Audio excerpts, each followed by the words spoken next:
Saudara, pembongkaran pagar laut di Tangerang kembali dilanjutkan hari ini. Tak menyoal siapa pemilik proyek pagar laut ini, namun sejumlah dugaan muncul karena diduga wilayah pagar laut ini tadinya merupakan daratan. Kita bahas bersama Sekjen Koalisi Rakyat untuk Keadilan Perikanan atau Kiara, Susan Herawati. Selamat pagi Mbak Susan, terima kasih. Selamat pagi. Sudah di Breaking News Kompas TV. Iya. Mbak Susan, tadi Anda mendengar bahwa hasil investigasi Kompas menunjukkan bahwa ada afiliasi mereka yang memiliki HGB dengan pengembang di PIK 2. Ya. Dari temuan Kiara, investigasi Kiara sendiri seperti apa? Sebenarnya kalau dari penelusuran kami ya, memang awalnya nama Agung Sedayu ini gitu ya, itu sudah keluar dari penuturan kawan-kawan nelayan gitu. Dan kalau di lapangan sebenarnya para pelaku gitu ya, oknum-oknum yang melakukan pemagaran, bukan nelayannya ya, memang ini memang sudah tahu dan sudah menyebutkan ini proyeknya Agung, gitu, proyeknya Aguan gitu istilahnya. Tahun berapa itu? Itu dari 2023, 2024 sebenarnya, ketika pagar ini mulai dibangun ya. Jadi nelayan ini sebenarnya sudah tahu gitu, tapi masalahnya adalah mereka kan tidak tahu melapor kemana.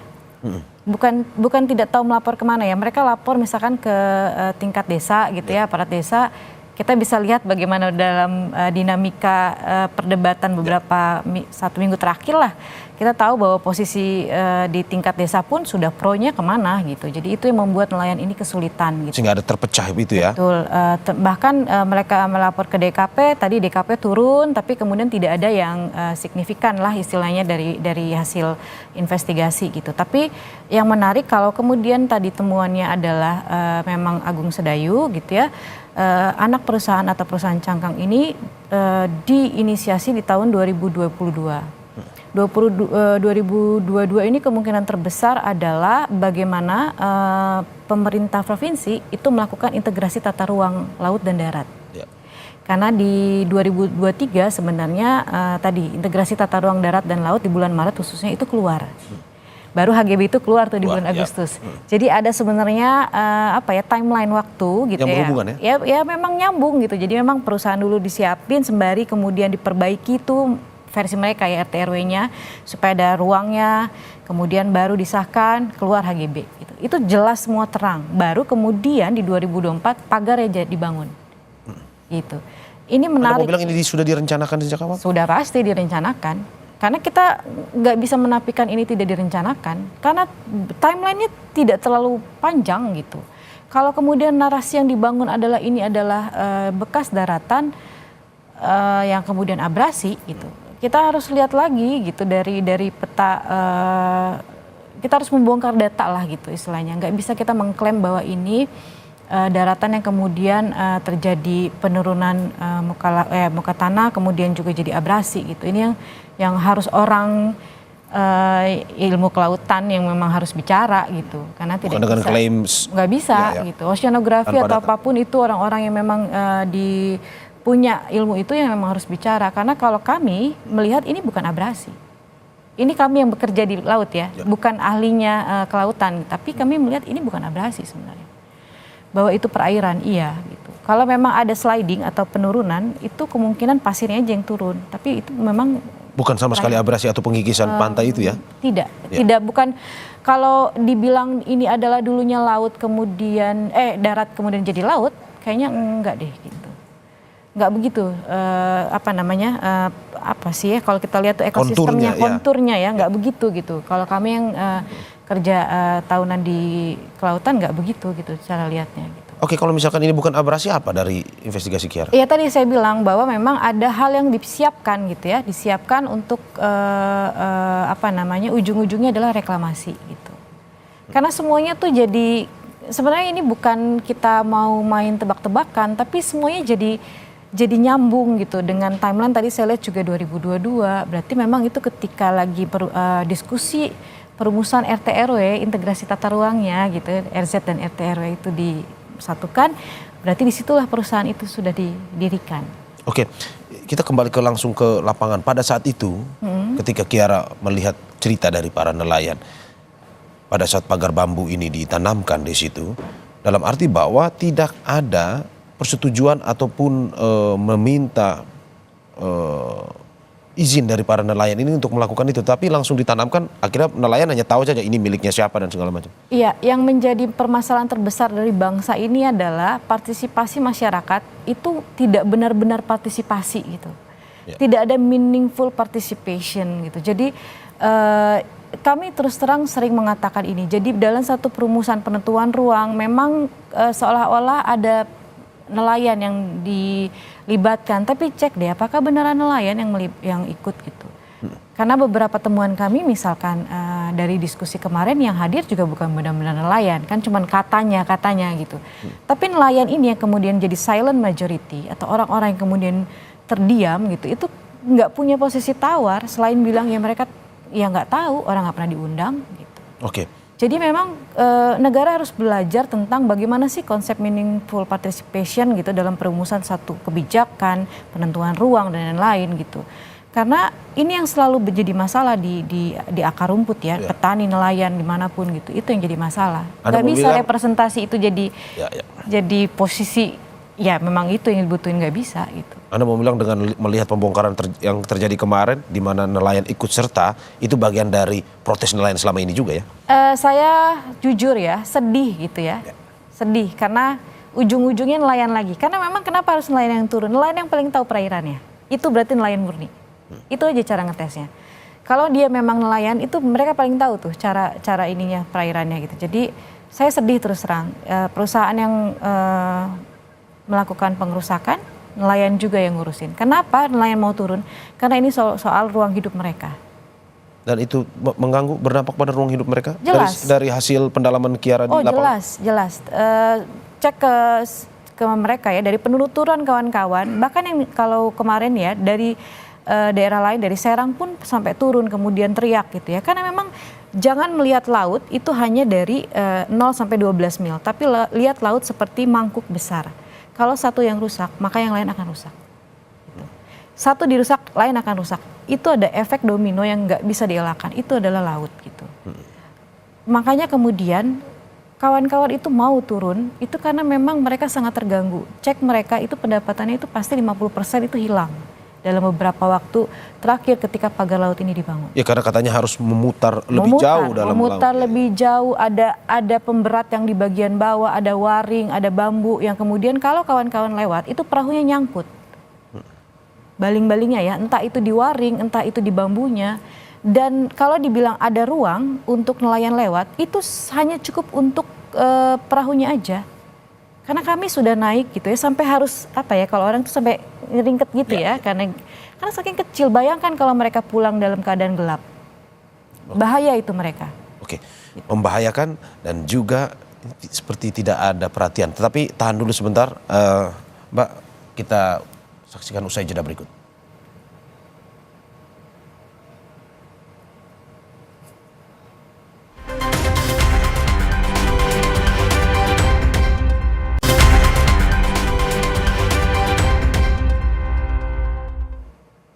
Terima kasih saudara, masih di Breaking News Kompas TV dan juga masih bersama saya Sekjen Koalisi Rakyat untuk Keadilan Perikanan atau Kiara Susan Herawati. Mbak Susan, kita lanjutkan obrolan kita tadi. Dari hasil pendalaman yang dilakukan Kiara, pada akhirnya apakah memang sesuai dengan perusahaan-perusahaan yang disebutkan oleh Menteri ATR BPN Nusron Wahid kemarin atau mungkin berbeda sebenarnya? Iya, sebenarnya payung perusahaannya tetap ke Agung Sedayu gitu. Walaupun memang yang namanya keluar itu adalah perusahaan anak perusahaan atau perusahaan cangkang lainnya gitu. Sebenarnya yang menarik untuk ditelusuri adalah ada siapa lagi sih selain dua perusahaan yang tersebut ini gitu. Artinya harapan terbesarnya memang jangan hanya menumbalkan dua perusahaan, padahal kalau kita lihat dari persil yang sudah keluar, persil tanah di atas perairan yang sudah keluar itu, yang dibongkar hari ini hanya 1/4 dari luasan yang kita temukan gitu. Artinya ATR BPN, KKP, kita semua punya tanggung jawab untuk membuka sisanya gitu. 1/4 itu berapa? 100 hektar. Dari 515 hektar yang kami temukan. Sudah ada persil tanah di atas perairan. 100 dari 500. Sisanya punya siapa tuh, Mbak? Itu yang harus dibuka oleh Bapak Nusron. Karena seharusnya ya HGB itu menjadi informasi publik. Artinya kita bisa tahu sebenarnya siapa yang punya HGB gitu ya. Sayangnya ini kan sangat-sangat sulit untuk didapatkan oleh masyarakat sipil ya, masyarakat umum lainnya itu nggak bisa gitu. Kecuali memang dibuka oleh ATR BPN. Menariknya dalam kasus ini sebenarnya tadi dia jangan nih dua perusahaan ini ditumbalkan gitu, dikeluarkan namanya gitu. Padahal ada perusahaan lain mungkin ya lebih besar gitu. Ini harusnya dibuka gitu karena kita percaya bahwa persil tanah yang hari ini kita bisa lihat di peta bumi itu bukan barang ataupun proses yang ujuk-ujuk gitu kalau kata bahasa orang Sunda. Nggak mungkin, ini pasti proses yang panjang. Anda mau bilang bahwa 100 hektar ini ditumbalkan demi sisanya 400 itu yang masih belum diketahui? Saya bilang seperti itu, kecuali memang ada keberanian dari Menteri untuk membantah apa yang saya sampaikan ya. Oke, tadi Anda sudah mendengar informasinya pastinya terkait dengan pemanggilan DPR terhadap Menteri KP. Apa usulan dari Kiara sendiri kepada DPR, apa sebenarnya harus digali dari Menteri KP? Iya, pertama kasus Tangerang ini adalah titik balik sebenarnya ya untuk kita semua melihat kinerja KKP gitu, itu pasti gitu. Karena ternyata kita yang bekerja di kelautan perikanan sebenarnya sudah merasakan banyak permasalahan gitu ya, carut marut dalam tata kelola kelautan dan perikanan, dan dampaknya dirasakan betul oleh nelayan.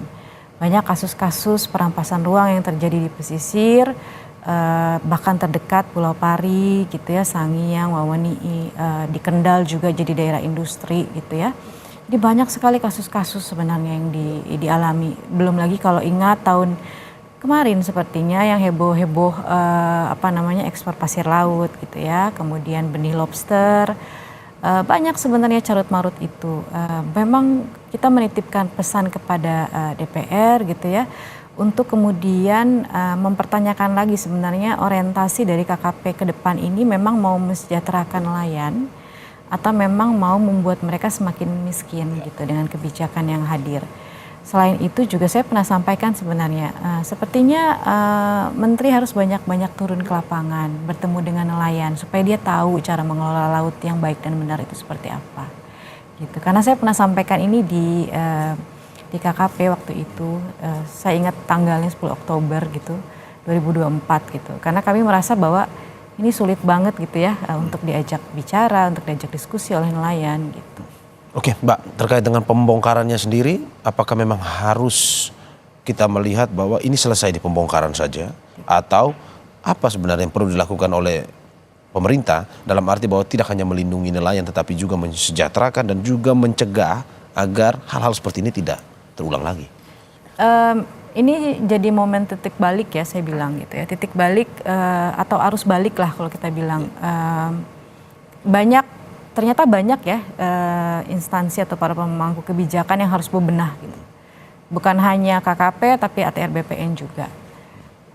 Kasus ini tidak akan jadi apa-apa kalau kemudian ATR BPN itu juga tidak membuka HGB yang hari ini ada di pesisir. Yang harus dicabut itu bukan cuma 100 hektar, tapi mungkin banyak banget gitu ya HGB yang sudah diterbitkan oleh ATR BPN di pesisir dan pulau-pulau kecil yang memang harus dicabut. Kalau memang negara ini paham tentang apa itu hak konstitusi nelayan ya, harusnya itu memang tidak ada dan tidak boleh terbit. Gitu.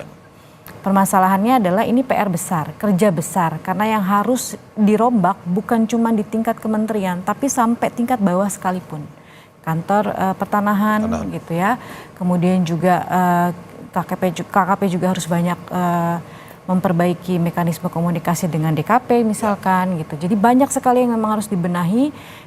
Jangan sia-siakan momen ini sebenarnya untuk kemudian mereform ya, memperbaiki kita semua. Gitu. Oke, Mbak Susan, terima kasih atas apa yang disampaikan. Semoga itu kata kuncinya, titik balik untuk bisa mengevaluasi apa yang terjadi di laut kita.